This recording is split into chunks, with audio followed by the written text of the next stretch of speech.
En el mundo vivimos cada vez más años, casi da igual el país que miremos. Y digo casi porque una excepción es Estados Unidos. Durante décadas Estados Unidos se ha ido quedando atrás en cuanto al crecimiento de la esperanza de vida. A partir de la pandemia directamente ha retrocedido.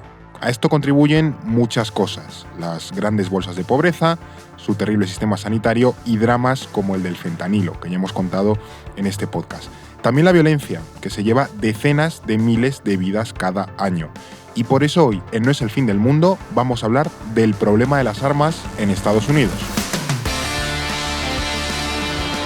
No es el fin del mundo, el podcast semanal del orden mundial. Para este segundo episodio de 2024, porque el primero se lo dedicamos al repaso del mundo, tenemos en el estudio a Eduardo Saldaña. ¿Qué tal, Eduardo? Muy bien, Fernando. Y Alba Leiva, ¿qué tal? ¿Cómo estás? Pues también muy bien. Hoy además tenemos una cosa especial, sí, porque nos han mandado un regalito, nuestro primer regalito. Nos lo ha mandado, deducimos que Inma, porque nos preguntó por nuestra dirección, nos ha mandado una carta y nos dice: muchas gracias por vuestro estupendo programa. Pocas veces estoy conforme con algo, pero vuestro podcast es de calidad, y nos manda un beso a todos. Y disfrutad de estos dulces que no tenéis en Madrid, porque efectivamente estos dulces lo voy a enseñar a la cámara. Vienen desde Valladolid, nos los han mandado y voy a cortar uno, que me he traído un cuchillo hoy para cortarlo y una tablita para que no dañar la mesa. Demostramos en el último episodio de 2023 que se nos daba francamente mal descorchar una botella, y vamos a empezar el año intentando... Como veis, no somos gente especialmente mañosa, ¿sabes? Son turrones de... He sufrido, Eduardo. Turrones, y estos son bombones. Turrones de calidad. Antes de que... Están saltando trozos de turrón por la mesa. Están más duros de lo que pensaba, pero seguro que los de Inma están muy buenos. También los hemos tenido un poquito en la nevera, y eso ayuda a contribuir. Es que ella nos dijo que había que... La carta ponía específicamente que mejor en frío. Pues vamos a probarlos. Oye, están muy ricos. Sí, muy bueno. De café. Qué rico. ¿Eso es de café? Sí. No, aquí os dejo por si queréis. Yo voy a coger un bombón, que Vale, yo fui el que lo abrió cuando llegó a la oficina. Vi los bombones y confieso que me tuve que controlar para no... Pues están buenísimos. Pero bueno, nos contendremos. Por además, esto, claro, al ser de almendra, probablemente nos dé tos, lo cual en un podcast es ligeramente peligroso. Pero aquí la clave es que Inma en este caso tiene... ¿Cómo se llama? ¿Qué sitio es? Velaria. Bueno, ahí la publicidad. Ya verás el oyente que tenga un concesionario. Eso es. Eso va a ser un... Vamos. Estamos esperando los Audis, como los futbolistas. No, un jamoncito. Que nos lo manden, claro. Que aunque ya haya pasado la Navidad, nosotros podemos comer ese tipo de cosas. Somos de buen comer. Todo el año, eso es. Muy buenos los bombones, ¿eh? Pues nada, sí, la verdad es que sí. Para no gochar demasiado, vamos al tema que nos toca hoy. Tuvimos el episodio de ¿qué nos depara el mundo en 2024? Pero este es como el primer episodio ya de un tema propiamente dicho, que es las armas en Estados Unidos. Vamos a intentar explicar por qué le queremos dedicar un episodio a este tema. Pues Fer, sobre todo porque, bueno, este año hay elecciones en Estados Unidos. Sí. Vamos a estar hablando mucho del país. De hecho, las primarias van a empezar ya mismo. Ya empezaremos. Ya habrá algún episodio explicando claves. De hecho, yo es lo que os decía. Creo que en 2024 no es el fin del mundo. Vamos a hablar bastante de Estados Unidos. En 2023 es verdad que le dedicamos episodios a la crisis del fentanilo, la política intervencionista de Estados Unidos, ¿no? Sí. Pues sabemos que el tema de las armas y los tiroteos son uno de los grandes problemas que también vive el país, y, oye, creemos que va a ser también un tema a lo largo de este proceso electoral. Y lo que queremos es ver hasta dónde alcanza ese problema. Y os voy a hacer una pregunta. ¿Vosotros sabríais decirme cuántos tiroteos masivos hubo el año pasado en Estados Unidos? Yo creo que seguro llega a centenares o algo así. Muchos, desde luego. Yo qué sé, 200, 300. Sí. Tiroteos masivos. O sea, que a mí me cuesta visualizar esa cantidad de tiroteos, ¿no? Pero siendo Estados Unidos me creo que sean centenares. Sí, una tonelada. Bueno, sí, son centenares, pero no tan pocos centenares como pensabais. 650 tiroteos masivos en 2023. Un tiroteo masivo es el que tiene al menos 4 muertos o heridos en él. Claro, 650. Tiroteos normales, muchos más. El tiroteo estándar. Claro. Ya es suficientemente grave, claro, ¿sabes? Es que estamos hablando de 2 al día. Con 4 muertos o heridos. O sea, hoy va a haber, probablemente 2 tiroteos masivos en Estados Unidos. Y luego los solo que hoy. no se cuentan como tiroteos masivos, que por supuesto que habrá. Es Claro. una bestialidad, es un problema tremendo. Hombre, es cierto que entiendo que alguien que nos está escuchando ahora no le estamos descubriendo el fuego, o sea, probablemente sepa que en Estados Unidos tienen un problema bastante heavy con las armas. Quizás no sabía eso, que cada día hay 2 tiroteos masivos y demás. Y luego está el tema de las masacres, que también es un fenómeno cada vez más recurrente. A lo largo de este episodio contaremos por qué. Pero sí me gustaría que dibujásemos un poco con datos, ¿no? La profundidad de este problema, el de las armas en Estados Unidos. Pues antes hablábamos del fentanilo y a mí me parece interesante como comparación para entender lo grave que es el tema de las armas en Estados Unidos. Sí. En 2021 en Estados Unidos murieron cerca de 80.000 personas a causa de los opioides, por fentanilo en su mayoría. Sí. Pues por arma de fuego murieron casi 49.000. Bueno, Es una barbaridad. Estamos hablando de prácticamente el 50% de muertes por fentanilo. Pero sí, claro, pero curiosamente, entre fentanilo más armas ya te estás yendo a casi 130.000 personas Exactamente. Claro, muertas. es que son unas cifras de mortalidad altísimas. Claro. y al final que te baje también la esperanza de vida. No, Vamos, claro. Sí, sí. Pero lo más curioso de todo esto, y este es un dato en el que no solemos caer, es que de esas casi 49.000 personas, algo más de la mitad fueron por homicidio, es decir, el típico tiroteo, ¿no? En el que estamos acostumbrados a ver en la televisión Sí. que pasa en Estados Unidos. Y es que más de 26.000 personas se suicidaron utilizando un arma de fuego en Estados Unidos, que es una cara de la moneda que suele quedar fuera del radar mediático, ¿no? Claro, que pensamos en tiroteo y es como persona A dispara a persona B. Claro. Cuando en realidad más de la mitad de las muertes por arma de fuego en Estados Unidos son personas que deciden quitarse la vida. Y además este es otro problema grave que se entronca con cuestiones de salud mental. Sí. Ya sabemos que tener a mano armas de fuego o, bueno, armas en general facilita mucho este tipo de sucesos, ¿no? Pero Sí. claro, ¿cómo no va a ser fácil tener acceso a armas de fuego en Estados Unidos cuando por cada 100 civiles hay 120 armas de fuego? Ya. O sea, Claro. es que son unas cifras, bueno, es que no hay ningún país del mundo en el que se dé, es el único país del mundo con más armas de fuego que personas. O sea, Que luego es- ya, es un- por detrás, a mucha distancia, tienes a Yemen o Serbia. Claro, es que O sea, la primera potencia del mundo, luego Yemen o Serbia, en posesión de armas. Sí, el por- único país del mundo con más armas de Es fuego una que bestialidad. personas. Claro, y además lo curioso de esto, que luego lo podemos profundizar un poco más, es que esta distribución de armas es muy desigual, porque bueno, vemos esa proporción, pero claro, ¿quién tiene esas armas? ¿Dónde se concentran? Claro. Porque, a ver, aproximadamente 400 millones de armas de fuego están en manos de un 32% de la población. Es decir, hay una población que acumula muchísimas armas y luego hay otra que a lo mejor pues, no tiene directamente o no posee ninguna. Claro.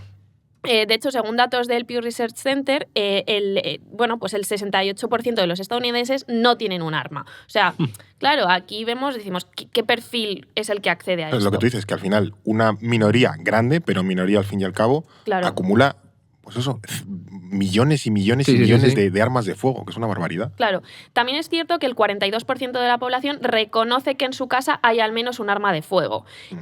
Algo que supone un problema en tanto que muchos niños, por ejemplo, viven en una casa Claro. que tiene un arma y algunos pueden llegar a tener acceso a ella. Vale, es lo típico de no solo guardas la lejía en el cajón alto, Claro. también guardas la pistola. La ¿no? típica Es caja que- de zapatos del Eso armario es. del padre En el estadounidense. altillo. Claro. Sí, esto como una canción de Nacho Vegas que habla de una señora que tiene una pistola ilegal en las bragas, con las ¿En bragas en serio? un cajón. Sí, me hace mucha Pues esto en gracia. Estados Unidos es el pan de cada día. Eso ¿no? es común, ¿no? Y bueno, en cualquier caso, la realidad en Estados Unidos es tan evidente que el año pasado un 60% de las personas reconocía que la violencia relacionada con las armas es un problema muy grande. O sea, en esas que hay un encuestas- consenso. Claro, hay también un en eso. consenso de decir, claro. oye, sí, esto es un problema. Y hasta un 38% de los votantes republicanos, que son los más favorables a las armas, lo reconocían. O sea, obviamente esto en el espectro demócrata está mucho más aceptado, Sí. pero los republicanos también dicen, bueno, igual tenemos un problema. Sí, totalmente. Pero claro, esto que comentabas tú es hoy, es la actualidad, es la realidad de hoy día, 2024, de las armas en Estados Unidos. Pero como hacemos siempre en este podcast, para entender cómo hemos llegado a esta situación, tenemos que buscar el origen, que retrotraernos al principio del problema, porque la importancia de las armas en Estados Unidos es una cuestión cultural, es decir, que no es una cuestión solo práctica o además de política, ¿no? ¿dónde nos tenemos que remontar para encontrar el problema de las armas en Estados Unidos? Pues, la importancia de las armas en mira, Estados Fer, Unidos. nos tenemos que ir a 1791, en concreto a la segunda enmienda de la Constitución de Estados Unidos, Vale. porque dice: una milicia bien organizada es necesaria para la seguridad de un Estado libre, el derecho del pueblo a poseer y portar armas no se violará.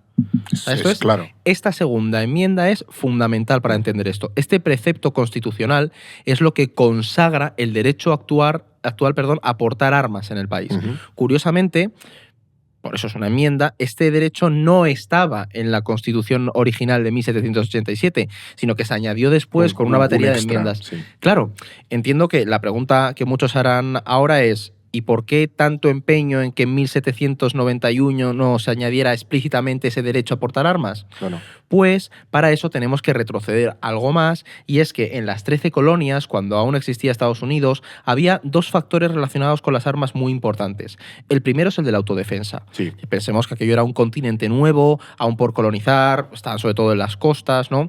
Y donde las amenazas para los colonos iban desde las tribus de nativos que querían expulsar a la propia A los fauna del colonos que lugar, estaban claro, ahí, claro. o incluso la fauna salvaje de... Un oso. Es decir, quien haya jugado al Red Dead Redemption sabe que Estados Unidos, la zona de las rocosas, eso es, pues imagínate... Eso es puro oso. Claro, y esto es posterior, imagínate en 1700, en el siglo XVIII, ¿no? Claro. Entonces, fuera de las ciudades era recomendable tener un arma cerca. Sí, y como las... en el mundo rural en general, o sea, esto ha pasado y sigue pasando, o sea, en el mundo rural, pues tener una escopeta hasta hace poco claro. era lo habitual, vamos. Claro. Sí, Por porque, eso había o sea, animales salvajes con el ganado, yo que sé, lobos, osos. te enfrentas a lo que unas fuese. amenazas que evidentemente en una zona urbana pues claro, no vas a tener, claro. ¿sabes? Y luego la segunda cuestión es la idea de la milicia, que también está recogida en esta segunda enmienda. No era un ejército regular, pero en este concepto de la autodefensa, cada comunidad o territorio tenía una pequeña fuerza reclutable, ¿no? Con un Sí. arsenal común que hacía a la vez de policía, de ejército informal si había una amenaza evidente, ¿no? Esas milicias, digamos que son el detonante de la guerra de independencia de Estados Unidos, porque Sí. cuando los británicos fueron a desarmar algunas de estas milicias, porque pues protegían a los líderes independentistas, estas se rebelan en Lexington y Concord y ahí estalla la guerra, ¿no? Claro. Esta milicia, por cierto, todavía existe, solo que hoy la conocemos con el nombre de la Guardia Nacional de Estados Unidos. Sí, que se han reconvertido, ¿no? Sí. Sí, lo de la idea de la milicia es muy curioso también para la propia historia fundacional de Estados es Unidos, ¿no? Ahí vemos superestadounidense. una relación arma-fundación de la propia independencia. Totalmente. Y bueno, lo que pretende esa segunda enmienda, ¿no?, es proteger ese derecho y esa tradición tan importante hasta ese momento. Y tenía sentido en el contexto de entonces, es lo que has explicado tú. Además, pensemos que hasta finales del siglo XIX Estados Unidos no empieza a tener un ejército federal y en condiciones. Claro. Y hasta entonces todo era un ejército de Estados Unidos diminutos y las milicias de cada uno de los estados, ¿no? En 1800 era más poderosa la milicia de Pensilvania que el propio ejército Es que es muy estadounidense. bestia, Es que claro. esto es bestia. Claro.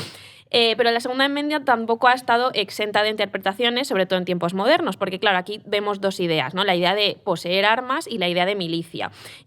Recordemos lo que dice: una milicia bien organizada es necesaria y el derecho del pueblo a poseer y portar armas no se violará. Claro. Una interpretación sostiene que lo que blinda es exclusivamente el derecho a que exista una milicia armada, es decir, se fija solo en esta primera frase. Claro, que un poco entiendo que lo que ha buscado con el paso del tiempo es reinterpretar la medida para poder llevarla a un punto más restrictivo o más permisivo. Claro, porque esto- lo que has leído es un poco, son dos líneas y con eso ya me hago un castillo Claro. constitucional. Claro, Jolín. aquí... Perdón, di- No, o sea, que como uno de los problemas de Estados Unidos es que como la Constitución es tan escueta y encima tiene el derecho consuetudinario, pues todo está abierto a interpretación. Claro. Por eso viven en un debate constante legislativo, ¿sabes? Una de estas la Constitución. Las rosas son rojas. Bueno, ¿qué quiere decir con esto? Lo que tú entiendas. Claro, porque además hay quien dice hay que seguir fijándose en el pasado, otros hay que Claro. interpretarlos en base al presente. Es un poco... Claro. El derecho Sí. consuetudinario es Muy una anglosajón. cruzada. Sí, Claro, sí. entonces estas frases se fijan más en ellas pues quienes abogan por Claro. limitar realmente la posesión de armas Claro. o directamente los que quieren prohibirlas, ¿no? Por otro lado están los pro armas que defienden que la segunda enmienda protege el derecho individual del Sí. ciudadano a portar armas, lo que ocurre hoy, vaya. Y luego hay interpretaciones intermedias que sobre todo apuntan a que el derecho a portar armas del individuo está estrechamente ligado a su papel dentro de la milicia. Es decir, Ya. si formas parte de una milicia, sí que puedes portar armas. Es decir, que tienes derecho a tenerlas si tienes una responsabilidad con la defensa. Entonces se fijaría más, por ejemplo, en los soldados, en los miembros del ejército, Claro. en las fuerzas de seguridad. Claro, que a lo mejor si formas parte de la Guardia Nacional, sí es lógico que tengas disponible un arma que si eres un civil random que está en Sí, su Claro. casa. que el poli en su casa tenga una pistola. que el Claro. sheriff la tenga, pero Claro. si tú eres un señor random de Nueva York, pues no, Claro. Eso, de donde sea. Bueno, es el tema, ¿no? que aquí nos ocupa hoy, que al final lo que hemos visto en estos últimos años, claro, me estoy hablando del siglo XVIII y tal, esto es hace muchísimo, pero el problema de las armas parece que es bastante reciente en el sentido de, puede tener, no sé, 20, 30 años. O sea, me cuesta entender cómo hila algo de, pues eso, 2010 con un problema originado en 1791. O sea, ¿qué pasa entre medias para que una cosa lleve a la otra? Sí, que en la memoria colectiva, ¿no? El auge del problema de las armas de Estados Unidos es bastante reciente, podríamos decir. Claro. O sea, aquí hay es decir, sí y no en cuanto a esto que planteas. O sea, una sociedad con armas siempre va a ser más violenta y peligrosa que una sin ellas. Eso es evidente, ¿no? Pero no es lo mismo tener a mano un mosquete que una ametralladora. Ya. Y aquí vamos con una pequeña historia de las armas de fuego. Aquí vamos a poner musiquita de Tiri, claro. tin, tin, tin, tin. Y hasta mediados del siglo XIX teníamos las armas de fuego que podemos ver en el Patriota, esta que vas con el Vaya mosquetón. mierda de película, Claro, por ¿en otra serio? parte. Madre mía. Alba, por Malísima, Dios, pero sí es malísima, buenísima el es Patriota. Bueno, a lo malísima. mejor ha envejecido mal. Yo hace mucho que no la veo. Malísima. Vale, ha envejecido mal, pero yo recuerdo 90 a principios del 2000 era un película. Es Mel Gibson gibsoneando, pero sí. Claro, bueno, si es que Mel Gibson es bastante patriota, es decir, Sí. hizo el papel el papel de su vida, por Sí, así decirlo. totalmente. Pero bueno, volviendo un poco al tema de las armas, estas armas pues eran útiles para el campo y poco más, porque tardabas mucho tiempo en cargarlas, no tenía una Era frecuencia. para disparar a británicos y a osos. Claro, pero el tema es que en ese periodo, en el siglo XIX, hay dos innovaciones clave. Los fusiles empiezan a tener el ánima rayada, el interior del cañón. Esto le da a las balas mucha más precisión y velocidad, pues las hace al final más Que mortales. antes eran como una pajita, ánima lisa, que era pues Claro. y la bala iba un poco donde le apetecía. Anima rayada suena a espíritu con problemas. Sí, de y en realidad es el jugar a- interior de. Sí, interior de un malo de The Witcher. Sí, Perdón. pero esa innovación fue como súper letal y, vamos, una revolución en el mundo Hombre, es que armamentístico. aumentas la letalidad del arma. Sí, y también se inventaron, que ese fue el otro punto de inflexión, las armas de repetición. Aquí es donde entra un nombre bastante famoso en este ámbito, que es Samuel Colt, Sí. con sus famosos revólveres, y Oliver Winchester. Es decir, cualquiera que. ¿Sabes? Con de sus las pelis fusiles del oeste. Claro, los fusiles de palanca de ¡plá! Que cargabas, clac, clac, clac, ¿no? Que permitían hacer varios disparos consecutivos. Es decir, Clint Eastwood pues los manejaba Sí, todo a. John Wayne le debe su carrera a Exactamente. Winchester. Incluso las primeras ametralladoras ya son de esta época. Todas estas innovaciones, ¿qué pasa? Que se empezaron a utilizar en la Guerra de Secesión estadounidense. Sí. La cuestión es que a partir de entonces empezó a haber armas más baratas, también por ese desarrollo industrial, con mucha más potencia de fuego y por lo tanto mucho más letales. Claro, que a lo mejor antes no había un problema con las armas porque tenías el típico granjero con su mosquete que para que acertase necesitaba 5 disparos, pero ahora Claro empiezas a tener muchas armas que disparan mucho, son mucho más letales, son Estamos mucho más hablando de un peligrosas. arma que a lo mejor si te pones a 4 metros el mosquete antiguo podías fallar, bueno, a lo mejor 4 metros no, pero 7 metros podías fallar el tiro, ¿sabes? Ya. Claro, y aquí todas estas ideas lo que nos vienen a decir es que las armas se vuelven más accesibles a todo el mundo, Claro, ¿no? claro. Porque son más baratas, se vuelven más fáciles de usar, se pueden hacer más armas, ¿no? Con ese desarrollo industrial. Claro, se industrializa, claro, la Claro, producción. entonces, pues bueno, pues creas como todo un mercado al Claro. que cualquiera puede comprarlas. Y como le ocurre a Estados Unidos en otras muchas cosas que son abiertamente disfuncionales de este país, con las armas se combina una tecnología y una sociedad del siglo XXI con un marco legal del siglo XVIII. Ya. Entonces ahí, pues claro, tienes un Es que es un mejunje cuando vienen los problemas. terrible. No, pero les pasa lo mismo con el aborto y cuestiones así, les pasa Claro. exactamente Sí. lo mismo. Claro. O sea, esto que habéis contado tiene un sentido práctico técnico, al final eso, la popularización y el abaratamiento de las armas como uno de los factores que lleva a que efectivamente te generen más víctimas, pero todavía no le encuentro el sentido de esa sociología de las armas o cultura de las armas que se suele llamar, que se genera en Estados Unidos, porque esto no es un fenómeno horizontal dentro de la sociedad. Antes Alba decía que 1/3 de la población tiene todas las armas, básicamente, sino que al final está acotado este fenómeno, esta cultura de las armas, a perfiles que podemos decir más o menos específicos o más o menos acotados. ¿Qué tipo de personas empiezan a tener esas armas, empiezan a adquirir esas armas y por qué razón? O sea, ¿por qué se empieza a popularizar tener un arma en casa y qué tipo de arma? O sea, pues esa cultura del arma estadounidense que tenemos hoy en día todos en mente, empieza a surgir en esta época que estábamos hablando, en la Guerra de Secesión, ¿no? En 1865 aproximadamente, porque la cultura de las armas estadounidenses es un invento principalmente sureño y ya más bien del siglo XIX, ¿no? Y surge por algo muy básico, el miedo. Y el tema es, ¿miedo a qué? ¿Miedo a quién, no?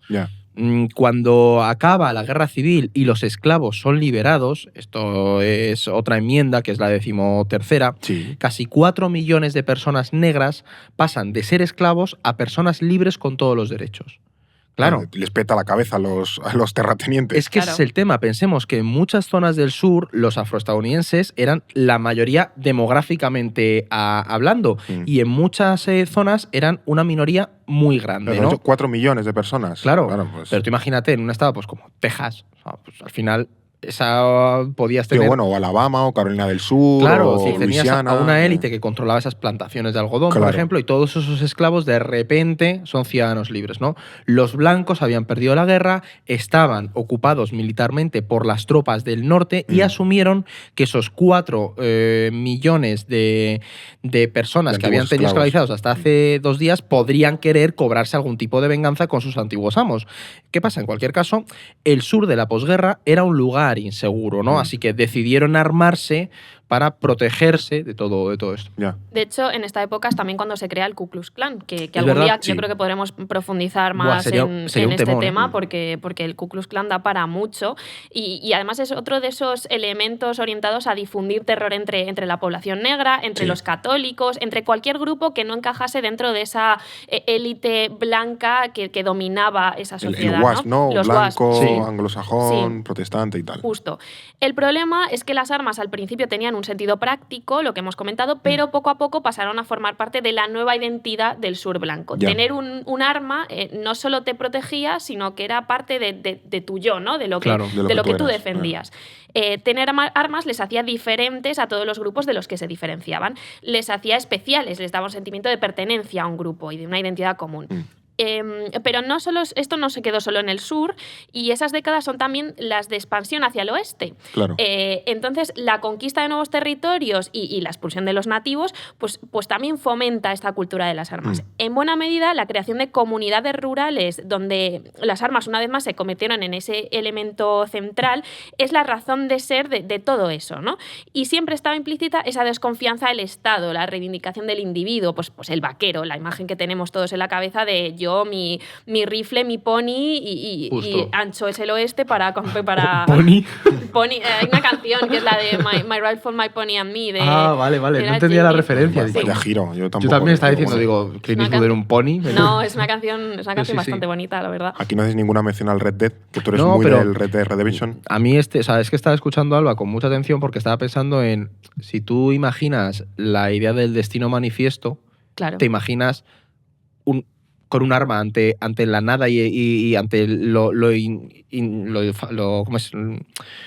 desconocido, ¿sabes? O sea, el destino manifiesto es esa idea de Estados Unidos que tiene que expandirse, llegar y descubrir nuevos territorios. Y siempre te vas a imaginar a alguien con un revólver. Claro, nunca va a haber nadie ahí para protegerte. Estás ante lo salvaje, ¿no? Que todo esto, claro, pues tiene una narrativa detrás muy problemática, pero entonces, ¿cómo te proteges de lo salvaje? Pues obviamente con un rifle.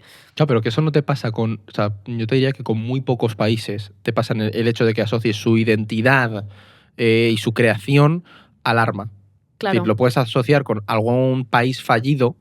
Sí, pero esto es curioso, lo que comentáis es que al final es un fenómeno que surge en un lugar concreto, por un contexto concreto, y luego se va extendiendo por el resto del país. Y como luego veremos, entra en una especie de bola de nieve de cuantas más armas hay, más inseguro me siento, más armas hay, más inseguro me siento. Claro. Y es muy ideológico, es decir, tiene una asociación clara, conservadora, y, o sea, es que sí, con una narrativa de Estados Unidos al final. Claro. Bueno, entiendo que todo este miedo que sentían aquellos sureños va un poco también de la mano de las olas que vivía la criminalidad en Estados Unidos. Quizás suena un poco cliché, pero me vienen a la cabeza esas imágenes, yo qué sé, los gángsters de los años 20 y y 30, la delincuencia, por ejemplo, con las drogas de los 60, yo qué sé, las imágenes del GTA y las pandillas en los 90, allá había olas bastante importantes de criminalidad y claro, entiendo que, bueno, si las armas eran la forma de defenderte, pues vivan las armas. Claro, es que son 3 olas que provocaron una fuerte proliferación de las armas en Estados Unidos y no tan curiosamente los primeros controles de armas en el país, que esto es bastante paradójico. Eso iba de madre, supongo. Claro, o sea, durante los años 20 y 30 los homicidios empiezan a subir muchísimo. Digamos que estamos en la época de la ley seca, que empieza en los 20, ¿no? El crimen organizado va creciendo. Sí, Al Capone, los intocables de Lionel. Claro, en el 29 tienes la Gran Depresión. Es una época insegura, con mucha pobreza, desigualdad, crimen organizado. Son dinámicas que pasan en todos los estados, solo que no en todos los estados se da la casualidad de que tengas muchas armas, o sea, la posibilidad de poseer armas, ¿no? El pico de esta ola llegó en el 33-34, que son los años en los que se termina la ley seca y se pone en marcha el New Deal de Roosevelt. No es casualidad que la criminalidad empieza a bajar cuando paras la ley seca la economía, y la economía vuelve a ir bien. O sea, el crimen organizado se ha beneficiado muchísimo en Estados Unidos de esta legislación, ¿no? Claro. Para limitar la proliferación de armas en esta época, en 1927 se prohíbe enviar pistolas por correo postal. A mí me parece muy bien. Esto me encanta. Es una decisión muy acertada. Aquí tiene su pipa de Amazon. Claro, o sea, imagínate el cartero en plan diciendo, pero otra más, ¿sabes?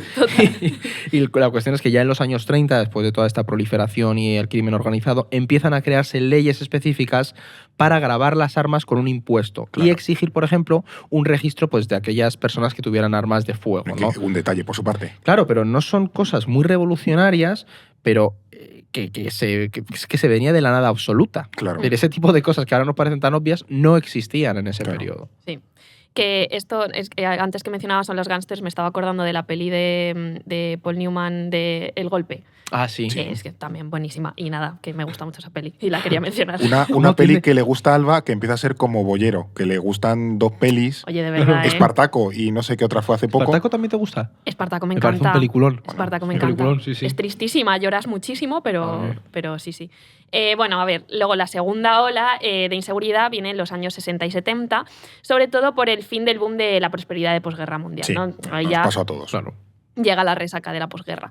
Y vuelve la pobreza, la segregación en los barrios, la desigualdad, aparecen las drogas baratas y adictivas, como por ejemplo la heroína o la cocaína. Sí. Y es también una época de magnicidios. Todos tenemos en la cabeza el asesinato de Kennedy en el 63, el de Martin Luther King en el 68, el de Robert Kennedy unos meses después, también ese mismo año. Y la reacción a todo este clima de inseguridad es la ley de control de armas, también en el 68, que probablemente sea la más importante de Estados Unidos relacionada con este tema. O sea, para irnos a una legislación importante nos tenemos que ir al 68. Y se tenían que haber cargado a un presidente. Tenían que haber cargado a un presidente y a su hermano. Limitaba esta ley el comercio de armas entre los estados y tenía cosas revolucionarias como prohibirle la venta de armas y munición a delincuentes, que era algo que no se consideraba. Bueno, y de ACA, ¿eh? Claro, de repente, tengo una idea. Claro, a este asesino reincidente no podemos venderle más armas de fuego. Bueno, claro. A lo mejor la usa no para abrir latas de cerveza. Pero hay que decir que esta ola fue más bien una meseta porque continuó en los 80 o a través de las bandas y las drogas. Es decir, tampoco acabaron del todo con el problema. Aquí tenemos el episodio de las pandillas, cuando le dedicamos un episodio a las maras salvadoreñas. Estuvimos hablando de eso, del problema de las pandillas en Estados Unidos, cómo se generan en esos años 80-90. Es que yo estaba pensando también en que todos los conflictos armados en los que estuvo involucrado Estados Unidos tras la Segunda Guerra Mundial facilitaron también la posesión de armas. Es decir, algunos se produjeron muchísimas armas, se acabaron vendiendo también las que sobraban. O sea, los soldados en la Segunda Guerra Mundial, pues algunos se llevarían la pistola a su casa. Claro. Sí. Sí, tienes como que también generas una cultura o favoreces una cultura de que la gente esté acostumbrada a las armas, ¿no? De si ya eres veterano, pues tienes un arma. Y que no es un a mano. problema unicausal, porque me estoy acordando de la peli American Gangster con Denzel Washington, creo que es, cómo se trae la droga de Vietnam. Una peli muy de ciseteros. Ah, sí. No, pero está bien la peli. Sí, pero es una peli en plan American Gangsters, Bueno, pero que tiene una lectura social en el sentido de que al final ves cómo traen la droga desde Vietnam y luego la distribuyen por las calles. Eso genera pues problemas sociales, claro. Una sociedad entera, bueno, toda Nueva York consumida por la heroína. Es lo que tú hablabas de la espiral. En ese momento la gente tenía miedo. Claro. Iba, ¿sabes? Claro, pero que hay muchos problemas que entran dentro de este problema de las armas, que no es una cuestión de... El problema es que haya muchas armas, no, es que eso viene también por razones sociales, políticas, económicas. La Guerra Fría de fondo, miedo al comunista... Claro, pero aquí ya en los 70-80 además tienes una cuestión de cambios sociales internos, Justo, por ejemplo, a nivel un deterioro de los centros urbanos, porque esas clases medias acomodadas empiezan a mudarse a los barrios alejados, a los suburbios y tal, y de repente pues tienes con ciudades como Detroit que colapsan, toda esa resaca de ese boom industrial pues empieza a deteriorarse, y eso al final genera pues unas sociedades muy deprimidas y que favorecen mucho esa violencia. Además, en los 80 y 90 hay una novedad, que son las masacres en los institutos y colegios, que esto es algo que nos llega mucho cuando hay un tiroteo en Estados Unidos. Antes hablábamos de los tiroteos masivos, tal vez los que causan más repercusión y más indignación son pues eso, cuando hay menores involucrados. O sea, matar niños está feo. El que hubo hace poco, que la policía se quedó en la puerta, no entraba, ¿no os acordáis? Las imágenes, fue bastante... Sí. Que además aquí se mezclan varios temas, ¿no? Porque tienes problemas de salud mental, problemas sociales también de los propios alumnos, porque hay veces que quienes atacan son gente de fuera, pero a veces son gente de dentro, alumnos que pues no están bien, que tienen acceso a arma en casa, o sea, ves una sociedad muy problemática en ese sentido.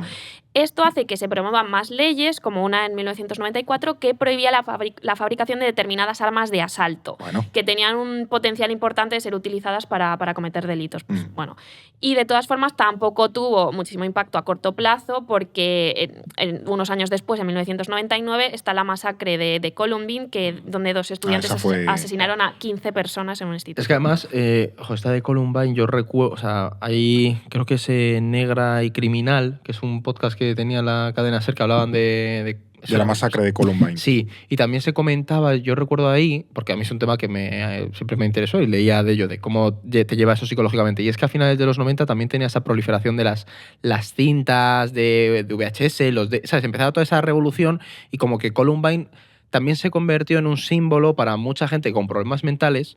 Se vio reflejado en esos chavales y veían el formas de actuar. Copycat de... Claro, es como los asesinos en serie, ¿no? Entonces, como que también... Imitadores. Claro, se metieron dinámicas sociales que no se tenían en cuenta en una sociedad con un problema de armas como esta, ¿sabes? Que era la imitación. Claro, aquí es lo que tenemos, esa tendencia creciente de la criminalidad, cómo va cambiando, los problemas con las armas, cómo van mutando...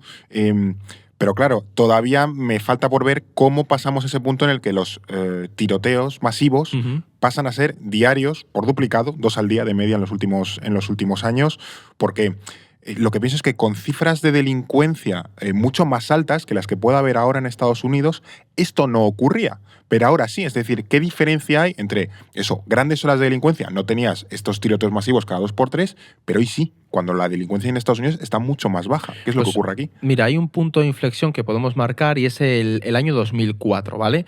La delincuencia está baja, gracias, entre otras cosas, a toda esta ola de securitización tras el 11 de septiembre. Sí. ¿Recuerdas la ley que ha mencionado Alba, el 94, que prohibía fabricar determinadas armas de asalto, sus fusiles? Sí. Bueno, pues tenía una moratoria de 10 años. Y en 2004 el Partido Republicano no la renovó. Vaya, por Dios. Claro, y eso sí que fue un game changer, porque esta aspiración es una de las semillas del problema que tenemos actualmente con estas muertes. O sea, y estamos hace 20 años solo, claro. 2004. O sea, que es bastante tocho que el Partido Republicano frenara la continuación de una ley que prohibía la producción de fusiles de asalto. Pero bueno, ¿os suena el nombre de la AR-15? O sea, a mí no. Suena un poco arma de Call of Duty. Sí, yo si habéis jugado al Counter y demás... O sea, si me dices que es una R15 te digo un arma seguro, pero no te sé qué decir pues que es. ¿Cuál? AR es de Armalite, ¿vale? Y es un fusil es que yo diría que es el fusil de asalto más mítico de Estados Unidos, el que os imagináis en la guerra de Vietnam. El que tiene como una asita por encima. Sí, que tiene como un asa, que es el mítico en el que colgabas el casco, que se empezó a usar ya, creo que en la guerra de Corea ya se empezaron a utilizar, en la guerra del Golfo también, la invasión del Panamá, el mítico de Estados Unidos durante la Guerra Fría, ¿no? O sea, es que la Guerra Fría es la época de la R-15 en Estados Unidos. Era un poco como el equivalente al Kalashnikov soviético, barato, potente, fácil de usar, y también es modulable, ¿no? O sea, porque le puedes poner y quitar accesorios. Bien, pues en 2004, cuando esta moratoria termina, apenas el 3,6% de las armas de fuego fabricadas en Estados Unidos eran este AR-15. ¿Vale? En 2019, este porcentaje alcanzó el 25%. Adiós. Es decir, que 1 de cada 4 armas fabricadas en el país era una R-15 en 2019 o un arma similar, es decir, un fusil de asalto. Un arma que, de nuevo, está diseñada para combatir Es decir, Claro, no para cazar. disparar al Vietcong. Claro, es no que te vas a ir a cuando- cazar un ciervo con una R15, Cuando ¿sabes? piensas en protección personal, piensas más en una pistola, ¿no? En una pistola de mano. Pero Claro. aquí estamos hablando de armas de asalto. Claro, es que Pero- son armas, o sea, es que es un fusil de un militar. Claro, armas profesional. de invadir Panamá o de estar Sí, sí, eso, en la totalmente. selva contra el Vietcong. O... Sí. Pero la subida porcentual es tremenda. Claro. Tal cual. Y al mismo tiempo, desde 2004 vemos un aumento de los tiroteos masivos en Estados Unidos. De hecho, el pico reciente fue en 2017. Aquí, claro, tenemos que pensar, ¿hay una relación entre la proliferación de la R15 y el número de tiroteos masivos? Pues sí que la hay. La hay. Bueno, La hay. claro, entonces tenía pinta. De hecho, el Washington Post investigó el año pasado el impacto de este rifle y descubrió que en 10 de los 17 tiroteos masivos con más muertos desde 2012, el AR-15 estaba presente. Mira. O sea que aquí, correlación absoluta. Claro, si solo produces, bueno, solo no, pero vamos, un cuarto de tu producción de armas es esa, Ya. es un arma como barata, fácil de usar, pues es que al final, claro, acaba en todos lados. Claro, ya. Lo usa todo el mundo. Justo, sin ir más lejos, 16 millones de estadounidenses, o sea, un 5% de la población, tiene al menos una R-15 en casa. Joder. Habrá gente que tenga 2, incluso. Claro. Y Por si se te rompe uno, si se te Una atasca, locura, si no arranca. una locura. Es que me vuela la cabeza. Y bueno, esto puede chocar un poco con que la gran mayoría de los homicidios en Estados Unidos, en el fondo, se siguen cometiendo con una pistola, lo que decíamos antes. Al sí. final es algo que... Es fácil de es más llevar, fácil, de esconder. la llevas en el bolso. Claro. Y no tanto con este tipo de armas de asalto, pero bueno, nos llama la atención. Y esto te lleva pues, a dos problemas diferentes.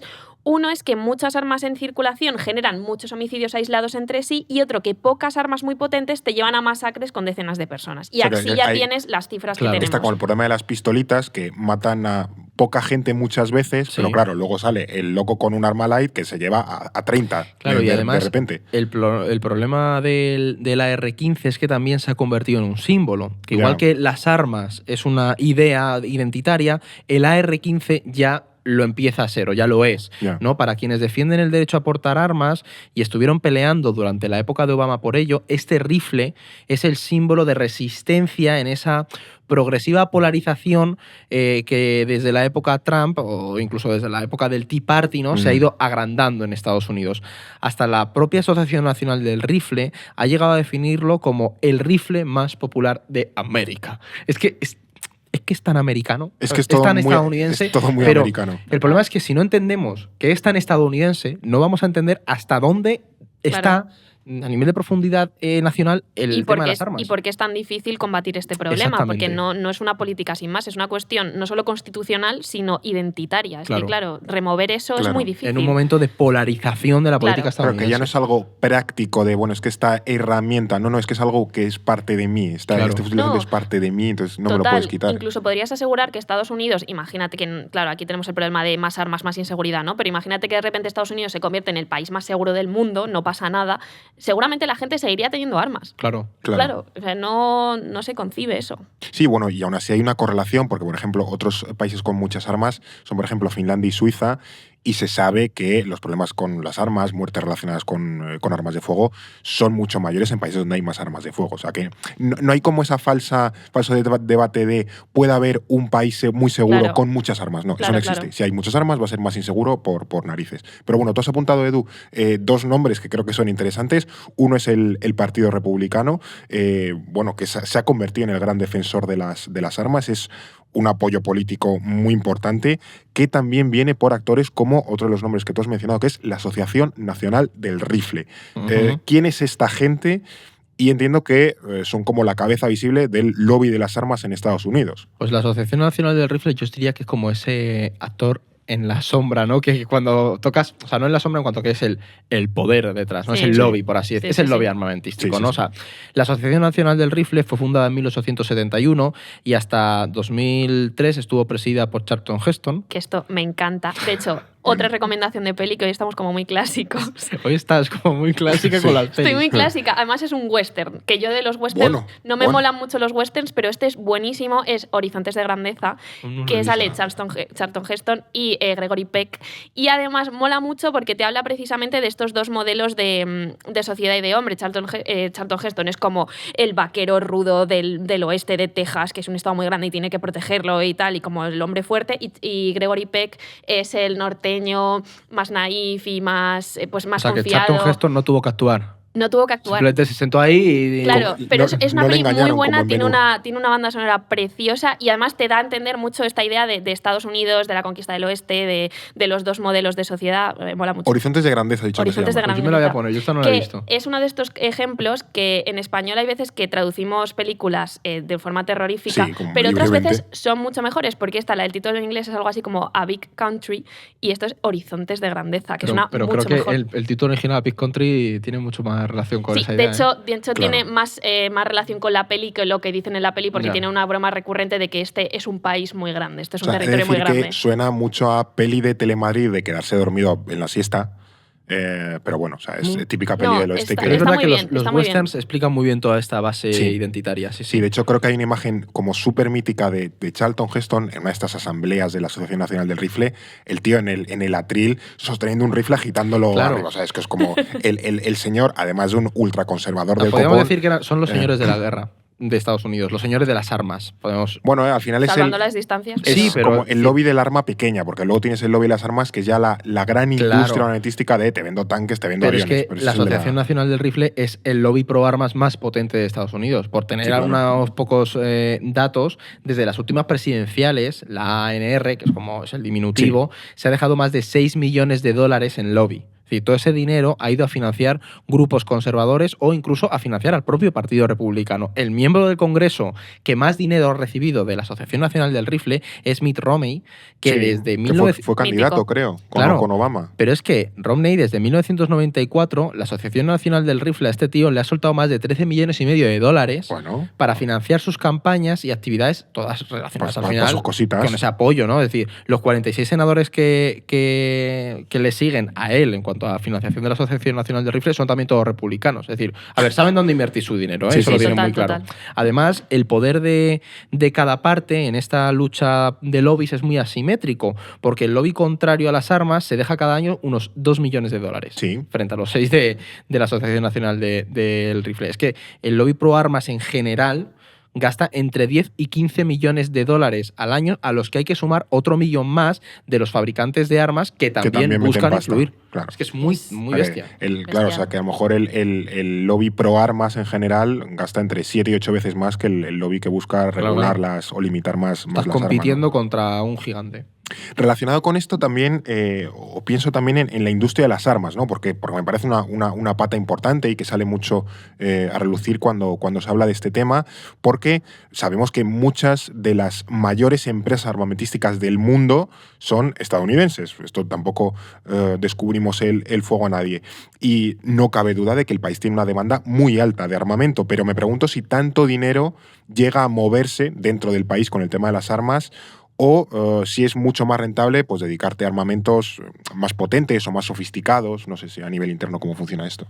Pues a ver, aquí hay que hacer un matiz importante porque lo que entendemos por industria de las armas gana dinero principalmente vendiendo armamento pesado o tecnología, ¿no? Ya.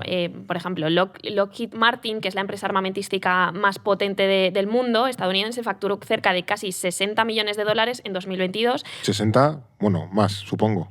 60.000 millones de 60.000. dólares. Nunca digo las cifras bien. Tengo un problema con eso. Aquí somos todos de letras, o sea que Sí, estamos sí. perdonados Yo- de base. Las mates se me daban fatal, pido perdón. Pero bueno, pues esta empresa no fabrica pistolas o rifles, te fabrica pues el avión, ¿no? Claro. Los aviones tochos para el ejército que los vende como churros. Los F no sé qué, que son al Los final F- todos son F-35. F-35 van sacando Claro. ahí, sí, sí. Y O sea, bueno, esto 60.000 millones hace esta gente. 60.000 millones de dólares Bueno. en 2022, hace 2 años. Y ahora mismo se calcula que el mercado doméstico estadounidense, este de armas, pues por contra puede estar facturando unos 25.000 millones Ya, de dólares al ya. año, entre pues, venta de armas, munición, accesorios, etcétera, ¿no? Es un mercado grande porque en términos cualitativos, Sí. pero muy poco relevante teniendo en cuenta el peso de la economía estadounidense y la facturación que hace la industria en otras líneas de negocio. Claro, claro. O sea que aquí realmente vemos unas diferencias que pues, tienes que irte a desentrañar más la Claro, no es industria, lo mismo ¿no? vender pistolitas o balas que vender los Abrams, estos que están mandando a Ucrania, y cada uno Hombre, valdrá claro, decenas de evidentemente. millones. Claro. Claro, pero que es un poco poner en relación cuando hablamos de la industria de las armas, entiendo que aquí hay como empresas pequeñitas que tienen su particular negocio, pero que la industria gorda es la que exporta armas, Sí, no tanto claro. la que se la vende al que Sí, no, está el que en te el vende campo un en revólver, Wisconsin. exactamente. Eso es. Luego también hay que tener en cuenta pues, qué empresas pueden fabricar cada tipo de armamento, ¿no? De cada tipo de armamento, porque al final esto es un mercado con mucha empresa pequeña que solo se dedica a esto. Claro. Pues bueno, yo hago pistolitas y ya está, y me dedico a las pistolitas y vendo mis pistolitas. Bueno, pues tampoco vas a tener una facturación tan grande, ¿no? Al final, la facturación de la empresa más potente del sector de las armas de fuego no hace suficiente dinero como para entrar entre las 100 empresas armamentísticas más potentes del mundo. Son cosas distintas. Así que, bueno, pues es importante relativizar. Pero aquí, por ejemplo, hay una cosa que creo que hay que añadir y es que el hecho de que sea tan un mercado tan lleno de pymes, por así decirlo, hace que también sean muy influyentes a nivel local. Sí, y a nivel claro. político y electoral, porque tienes un tejido económico base alrededor de esta industria de las armas nacional, ¿no? Claro. Sí, que a lo mejor a Lockheed Martin le da igual lo que pase en Utah, pero a la empresa Colt Claro. o a Remington sí Sí. que le importa lo que pasa oye, en pues Utah. tiene una facturación X, te genera tanto empleo y es amigo del alcalde del pueblo de X sitio, ¿sabes? Sí. Sí, y al final, en la América profunda, haciendo esa simplificación, pues sí que mueve Claro. bastante dinero. Ahora vamos a ir a entender un poco cómo es esta cuestión del apoyo, también del trasfondo que sigue habiendo a nivel sociológico en las armas, pero antes, además, Eduardo se está poniendo finísimo al turrón que nos han traído. Yo le veo ahí... Inmaculada se llamaba, ¿no? Sí. Espectacular, Inma. Yo Tremendo. es que te voy a ir echando Voy a la mano. aprovechar mientras haces Te voy a ir esto. echando la Este no mano lo he de vez en probado. cuando. Está mirándolo ahí. Este no lo he probado. Luego no me vas Está a comer, riquísimo. pero bueno. Pues ha llegado el momento de enseñarte la fantástica libreta que tenemos en el orden mundial, porque en este 2024, como ocurrió el año pasado, si te suscribes durante un año con el código podcast, te llevas esta libreta y además pues estás suscrito durante un año, que eso nos ayuda bastante a continuar con este podcast. Así que puedes entrar en elordenmundial.com/suscríbete y ahí metes el cupón, el código podcast, y te lo llevas con un 10% de descuento y además de regalito esta fantástica libreta. O sea que ahí queda. Esto es No es el fin del mundo. Hemos visto también cómo el sentido de tener armas ha ido cambiando con el tiempo en Estados Unidos. Eso, desde cazar grizzlies a luego al final pues acabar defendiéndote de los esclavos que te habían liberado unos pocos años antes. Entonces, la lógica se ha ido adaptando a un contexto que de alguna manera puede resultar amenazante, porque claro, a lo mejor después del 11S teníamos ese miedo Sí, una a los psicosis atentados. colectiva, sí. Eso es, como que el miedo se ha ido adaptando a cada situación, pero ahora, curiosamente, la amenaza es la propia gente que tiene armas. Entonces, ¿cómo ven hoy en día los estadounidenses esta cuestión? O sea, ya no hay una amenaza externa o súper, determinante, sino que la amenaza es el propio tío que tiene armas. Pues es un tema muy interesante porque además no es una realidad homogénea. O sea, siempre es bueno para temas estadounidenses visitar el Pew Research Center, que tienes un montón de datos sobre el país, y lo hemos estado bicheando. Y, por ejemplo, el perfil de quien tiene armas en Estados Unidos sería sobre todo de un hombre blanco, que no tiene estudios universitarios, que vive en una zona rural, que es conservador o afín al Partido Republicano. Sí. Sería un poco ese estereotipo del redneck, ¿no? Pero siendo más precisos, y creo que es mucho más elegante, por así decirlo, ¿no? Podríamos irnos a una clase trabajadora del campo o de los estados rurales que se aleja mucho del perfil cosmopolita, de educación superior que puede haber en las ciudades de costa, ¿no?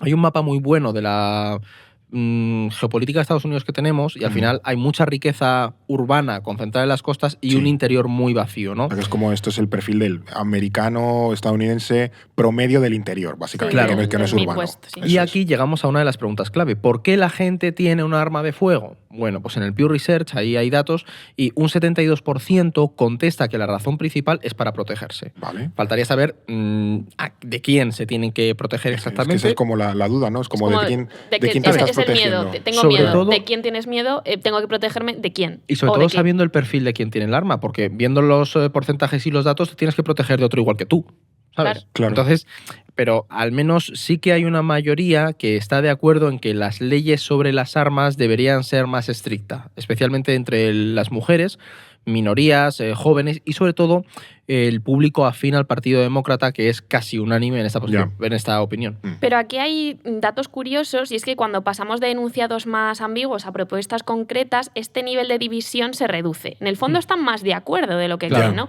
Por ejemplo, preguntaron a gente de distintos partidos si estaban a favor de ciertas políticas. Para prohibir, por ejemplo, para prohibir que gente con problemas mentales pudiesen comprar armas, hasta un 88% de los republicanos dijeron que sí. Esto está bien. O sea, que una persona con problemas mentales no pueda comprar un arma, pues sí, el tiene sentido. El problema es que te lo tengan que preguntar. Claro. Ya. No, pero claro, en el momento en el que se convierte algo identitario, pues tú estás o sí a todo o no a todo. Pero a lo mejor cuando te sacan de ese marco y te van a una cosa muy concreta y dices, jolín, pues esto, oye, para mí tiene sentido. Pero luego hay también más consenso con cuestiones que podrían incluso sonar radicales para ese electorado republicano.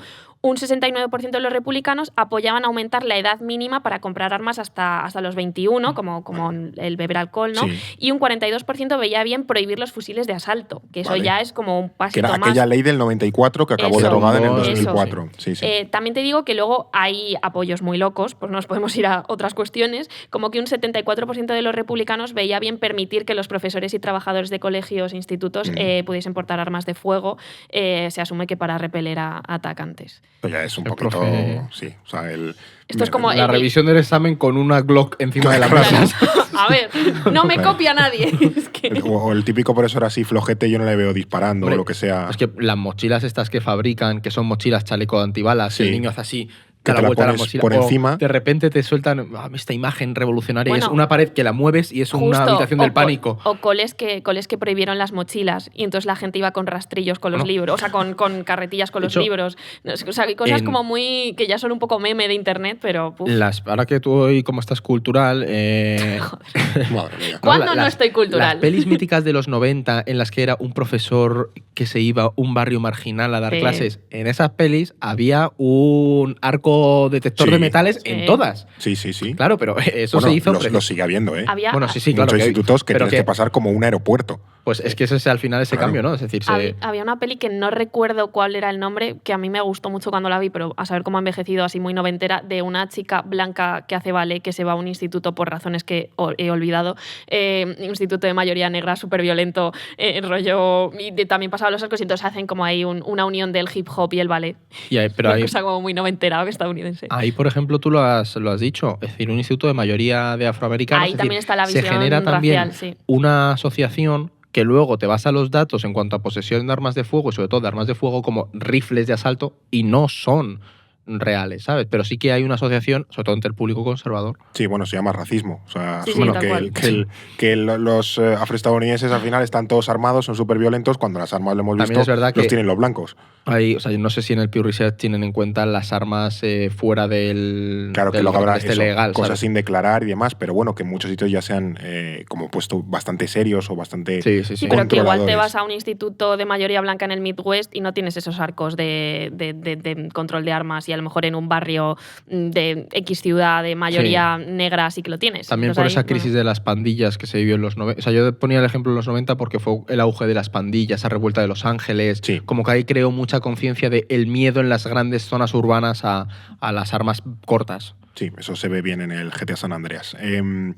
Sí. ¿Verdad? Ahora, haremos un capítulo de GTA ahora que viene el próximo, sobre Rockstar y el GTA. Lo estrenan en el 25 o algo así. Yo ya me estoy pasando el GTA 5 para estudiar. Bueno, y ahora mismo el tema de las armas, ¿cómo se está abordando? Porque hemos visto que el problema es muy grave, que hay hasta cierta conciencia en el electorado que podía parecer más en contra, que el problema no deja de crecer, porque esto es una cuestión que es que no se reduce, sino que cada año va peor. Tenemos además año electoral, o sea que puede ser un poco positivo para ciertos electorados meterle mano y decir, mira, estamos limitando el tema de las armas. O sea, ahora mismo está un poco parado, es decir, no está en el centro del debate político en Estados Unidos la cuestión de las armas. Las iniciativas vienen sobre todo por parte de los demócratas o en estados demócratas, porque como pasar legislación federal se ha vuelto casi imposible y los estados tienen mucha autonomía para desarrollar esos asuntos, pues aquellos estados donde los demócratas tienen bastante apoyo han ido poco a poco restringiendo la venta y posesión de armas, ¿no? Y un poco a base de resultados, ir convenciendo al resto. Yo creo que se está apostando por esa estrategia. Por ejemplo, California es uno de estos estados, de los estados más restrictivos con las armas, y aunque no se puede prohibir, ha puesto tantas trabas y limitaciones que se hace muy difícil sacar un arma fuera de casa, ¿no? O sea, de hecho, es de los estados más poblados que menos tiroteos masivos ha sufrido. Claro. También pasa algo parecido en la ciudad de Washington, que aunque no pertenezca a ningún estado porque está dentro del Distrito de Columbia, también tiene normas muy restrictivas respecto a portar armas. En la práctica lo hacen casi imposible en público, parecido a California. Y esa es una de las razones por las que, además, el asalto al Capitolio no acabase mucho peor. Que es que esto es algo que también tenemos que pensar, porque es probable que muy pocos manifestantes portasen un arma al estar prohibido. Pensemos cómo podría haber acabado toda esa protesta donde cientos, quizá miles de personas armadas con pistolas y fusiles de asalto entrando en el Congreso o en cualquier otra institución democrática, ¿no? Y bueno, hace justo un año, en enero de 2023, se intentó introducir de nuevo una ley en el Senado para una prohibición federal de las armas de asalto, como en el 94. Sí. Pero no ha avanzado gran cosa y es muy probable que dependa de cómo acaban las elecciones de este mes de noviembre. Y parece difícil que los republicanos se sumen a un suicidio político, claro, de prohibir algo así en un año electoral. No lo van a hacer. Eso no lo hacen ni de coña. Sí, pero es verdad que en muchos sitios, claro, lo que hacen como la Constitución es clara en el sentido de se permite el derecho a portar armas, pero no especifica nada más, y hay otro precepto constitucional que permite a los estados regular cualquier asunto que la Constitución no defina como que es asunto federal.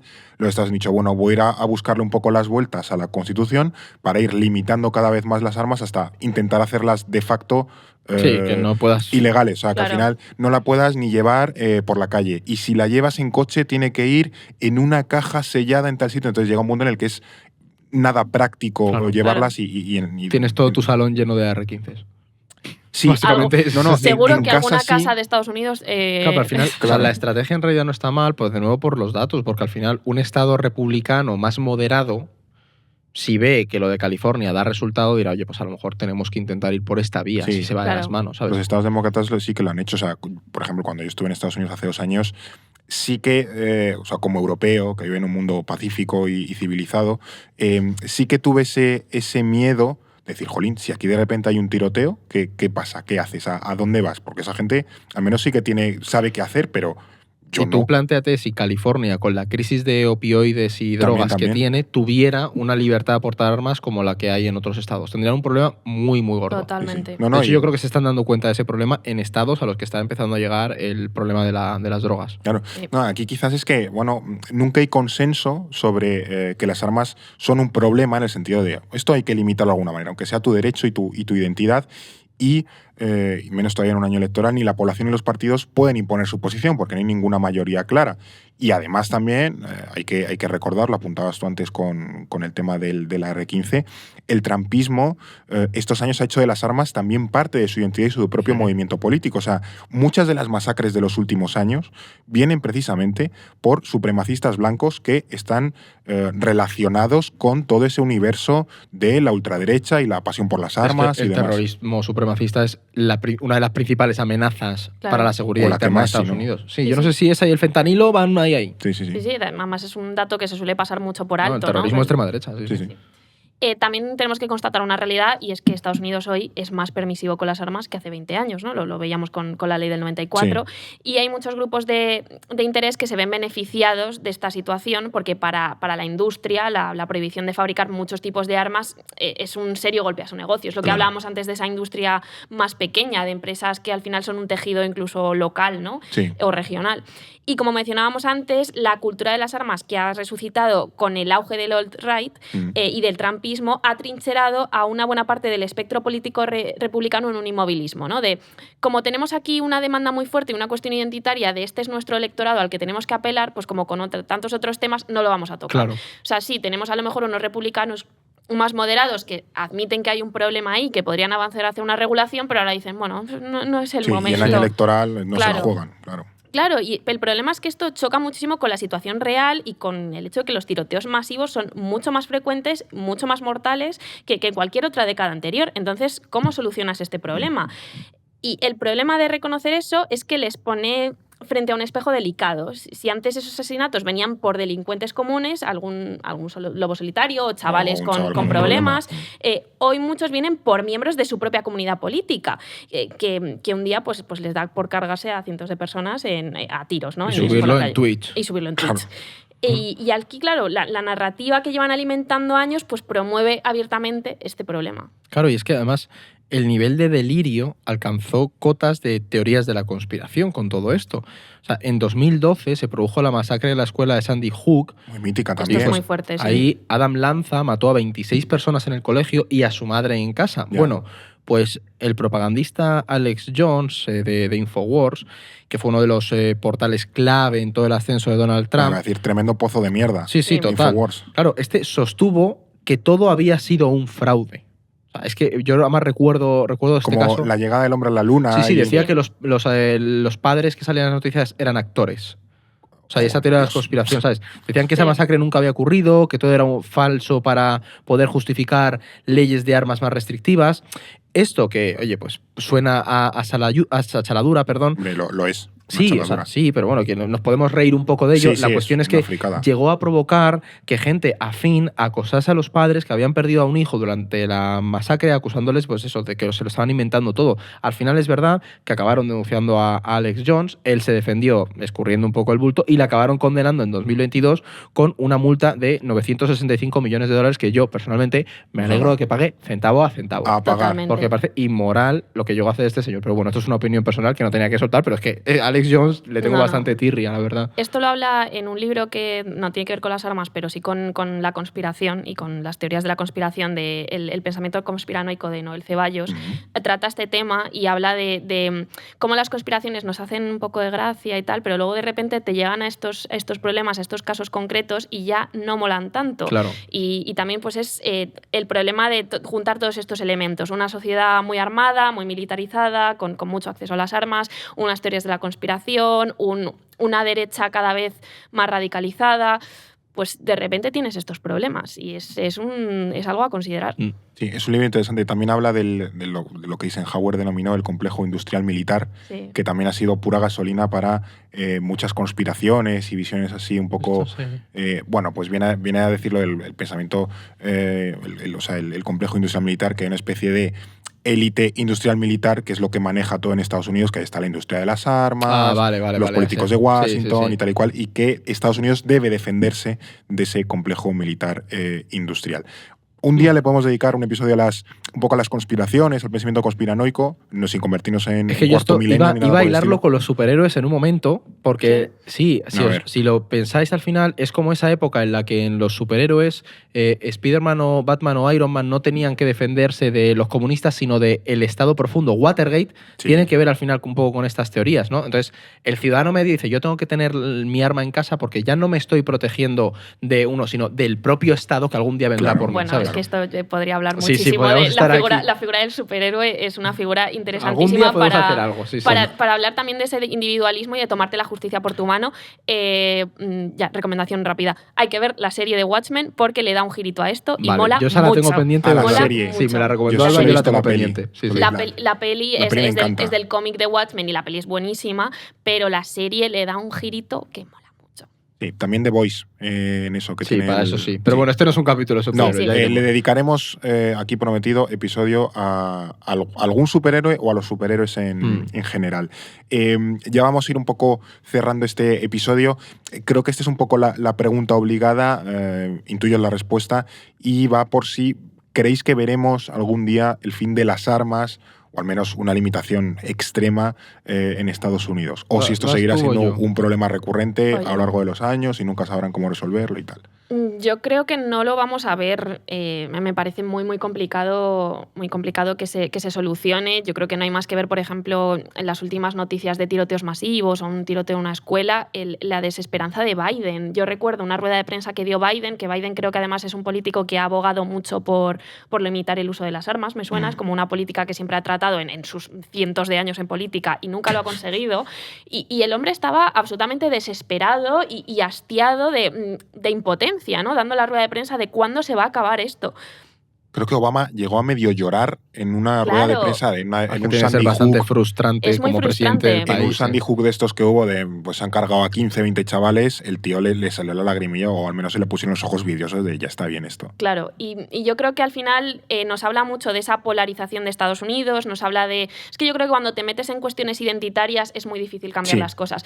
Posiblemente veamos pues, lo que pasa siempre en Estados Unidos, una división muy grande entre estados, ¿no? Estados que van a lo loco y que no van a regular nada, o que incluso reafirman tal vez y lo liberalizan todavía más, y estados que, como California u otros, que a lo mejor pues, se ven ante unos problemas tan evidentes que dicen, mira, tenemos que empezar a limitar esto. Pero el fin de todo yo creo que no lo vamos a ver. No lo yo estoy veremos. con Alba en eso. Además, yo soy bastante pesimista en esto porque creo que la tendencia de división política en Estados Unidos no favorece eso. Y de hecho yo creo que probablemente nos encontremos con desigualdades muy grandes entre estados, pero es que los estados en los que encontremos esas armas van a favorecer luchas identitarias muy bestias. Es decir, los directos en Twitch de estos lobos solitarios, extremistas de supremacistas blancos, se centraban mucho en acabar con personas racializadas. Sí. Y eso en Estados Unidos es otro O elemento musulmanes identitario. y cosas así. Claro, es otro elemento identitario estructural. Entonces yo creo que yo me uno mucho a esas corrientes que plantean que el problema de las armas en Estados Unidos es uno de los factores que pueden llevarles a una protoguerra civil en el país. Es decir, con la tensión que tienen y en estados en los que sigue habiendo esa cantidad de armas en circulación, yo sigo pensando que es un combo terrible en un país con un camino de polarización como el que llevan. Te lo digo de verdad. Sí, es cierto que para mí una prohibición generalizada de las armas sería uno de los factores que te llevaría, como ocurrió con el fin de la esclavitud, que también era algo constitucionalmente defendido y protegido, a una guerra civil o un conflicto interior, pero tremendo. Y un tema que no hemos tratado aquí, creo que la no regulación de las armas en Estados Unidos va a provocar que tengamos inestabilidad en países como México o Centroamérica durante años. O sea, hasta que eso no se regule, toda esa circulación de armas que hay dentro de Estados Unidos también hay que mirarla fuera, y muchas acaban en el mercado negro mexicano, en el mercado negro centroamericano, y eso es algo que, o sea, mientras no se regule en Estados Unidos, vamos a tener violencia en toda la periferia. Armas, drogas. Pronto le dedicaremos un episodio a las. Es que además, como estamos con drogas. Eso, yo he caído, digo, mira. Claro, aquí,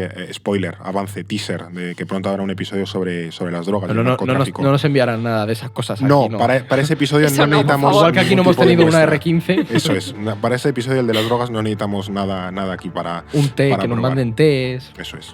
Drogas suaves. Eduardo quiere merendar. Exactamente. Sí, además yo vengo aquí a eso, pero vengo aquí solo a comer mientras hacemos el capítulo. Se ve que a Eduardo le va a costar la dieta después de la Navidad. Es que este está muy bueno, ¿eh? Yo me lo he puesto aquí. Pues te lo subiremos a un altillo para que no llegues. Bueno, yo espero que si nos estás escuchando o viendo en YouTube hayas disfrutado de este episodio, has aprendido un poco más, sobre todo para cuando tristemente haya una masacre en Estados Unidos. Que la habrá, por este año electoral yo creo que va a haber. Que la habrá, por desgracia, pues tengas un contexto mucho más completo y te ayude mucho mejor a entender lo que ocurre y por qué ocurren las cosas. O sea, que gracias a los dos, gracias Alba. Gracias a vosotros. Y gracias Eduardo. A ti, Fernando.